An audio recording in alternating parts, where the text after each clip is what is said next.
जय श्रीमन नारायण। सभी भक्तों को आषाढ़ शुक्ल पक्ष की पावन देवशयनी एकादशी की हार्दिक शुभकामनाएं।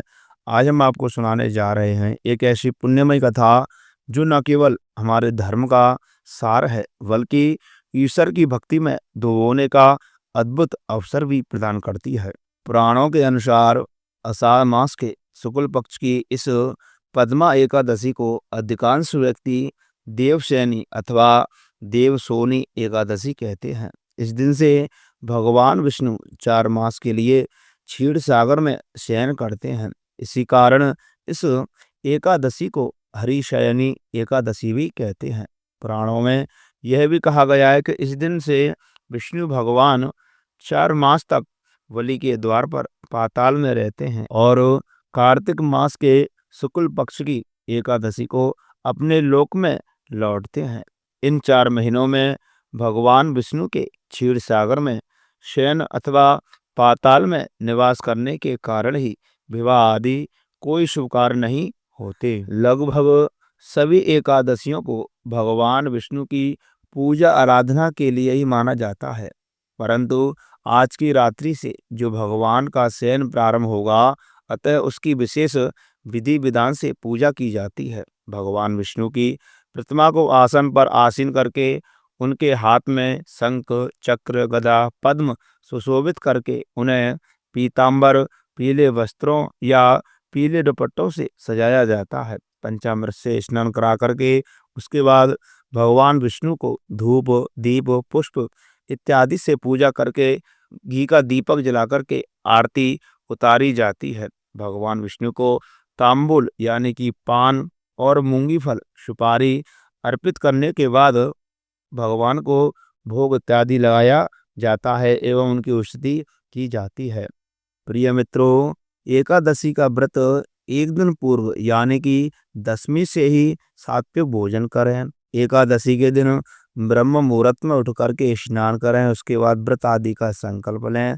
भगवान विष्णु की पीले पुष्पों से पूजा इत्यादि करें, तुलसी दल अर्पित करें, दिन भर उपवास करें, भजन कीर्तन और विष्णु सहस्रनाम इत्यादि पाठों को स्मरण करें एवं सुने।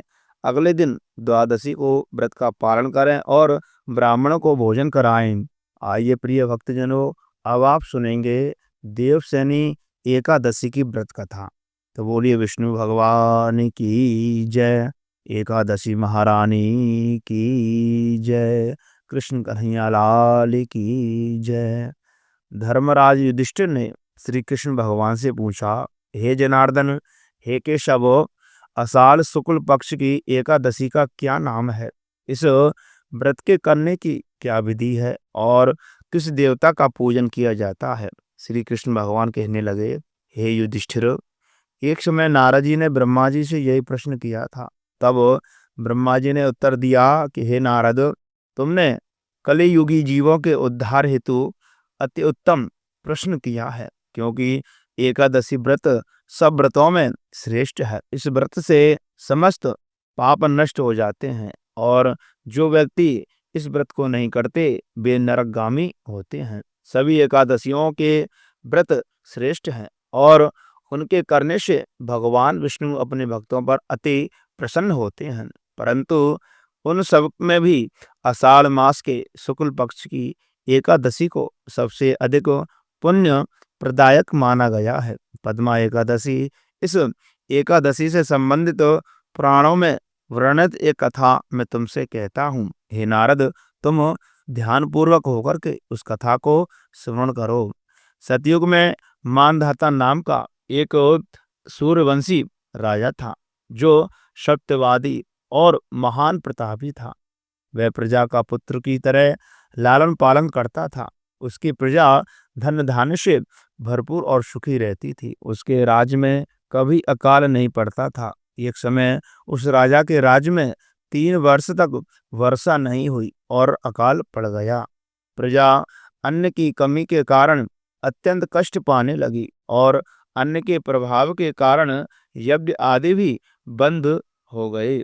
एक दिन प्रजा राजा के पास जाकर के बोली, हे राजन, समस्त विश्व की सृष्टि का कारण वर्षा है, वर्षा के अभाव से अकाल पड़ गया है और अकाल से प्रजा मर रही है। इसलिए कोई ऐसा उपाय कीजिए जिससे प्रजा का कष्ट दूर हो सके। राजा मानधाता ने कहा, आप लोग ठीक कह रहे हैं। वर्षा से ही अन्न उत्पन्न होता है और आप लोग वर्षा ना होने से अत्यंत दुखी हैं। मैं आप लोगों के दुख को समझता हूँ। ऐसा कहकर राजा कुछ सेना लेकर के वनों की तरफ चल दिया। वह अनेक ऋषियों के आश्रम में भ्रमण करता हुआ अंत में ब्रह्मा जी के पुत्र अंगिरा ऋषि के आश्रम में जा पहुंचे। वहां राजा ने घोड़ों से उतर के अंगिरा ऋषि को प्रणाम किया। मुनि ने राजा को आशीर्वाद देकर के कुशल क्षेम के पश्चात उससे आश्रम में आने का कारण पूछा। राजा ने हाथ जोड़ करके विनीत भाव से कहा, भगवान, सब प्रकार के धर्म का पालन करने पर भी मेरे राज्य में अकाल पड़ गया है। इससे प्रजा अत्यंत दुखी है। राजा के पापों से ही प्रजा को कष्ट मिलता है, ऐसा शास्त्रों में लिखा गया है। जब मैं धर्मानुसार राज्य करता हूँ तो मेरे राज्य में अकाल कैसे पड़ गया? मैं आपसे इसी संदेह का निवारण करने के लिए आया हूँ। कृपा करके मेरे संदेह का निवारण कीजिए और साथ ही प्रजा के कष्ट को दूर करने का कोई उपाय भी बतलाइए। राजा की ये बातें सुनकर के महर्षि अंगिरा ने कहा, हे राजन, यह सतयुग सब युगों में उत्तम है। इसमें धर्म के चारों चरण उपस्थित हैं, अर्थात इस युग में धर्म की सबसे अधिक उन्नति है। लोग ब्रह्म की उपासना करते हैं और ब्राह्मणों को ही केवल वेद पढ़ने तथा तप करने का अधिकार है, परंतु आपके राज्य में एक शूद्र तपस्या कर रहा है। इसी दोष के कारण आपके राज्य में वर्षा नहीं हो रही है। इसलिए यदि आप प्रजा का भला चाहते हो तो उस शूद्र का वध कर दो। राजा ने कहा, महाराज, मैं उस निरापराध तपस्या करने वाले शूद्र को किस तरह मार सकता हूँ? आप इस दोष से छूटने का कोई अन्य उपाय भी बतला दीजिए। तब ऋषि कहने लगे, हे राजन, यदि तुम अन्य उपाय जानना चाहते हो तो सुनो। आषाढ़ मास के शुक्ल पक्ष की पद्मा एकादशी की विधि विधान के साथ पूजा अर्चना करें। इस व्रत के प्रभाव से तुम्हारे राज्य में वर्षा अवश्य होगी और प्रजा सुख पावेगी। इस एकादशी का व्रत सब सिद्धियों को देने वाला तथा उपद्रवों को शांत करने वाला है।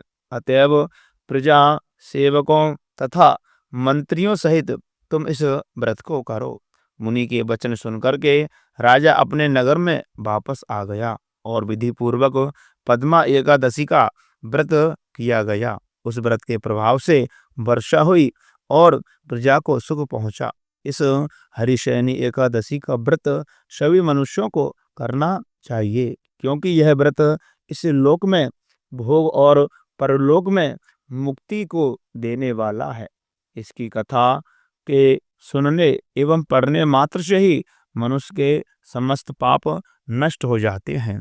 तो प्रिय भक्तजनों, जो भी भक्त श्रद्धा से इस देवशयनी एकादशी व्रत को धारण करता है उसे मोक्ष की प्राप्ति होती है और उसके जीवन में दुख दरिद्रता दूर हो जाती है। इस पावन अवसर पर आइए हम सभी भगवान विष्णु के चरणों में भक्ति भाव से लीन हों और उनका आशीर्वाद प्राप्त करें।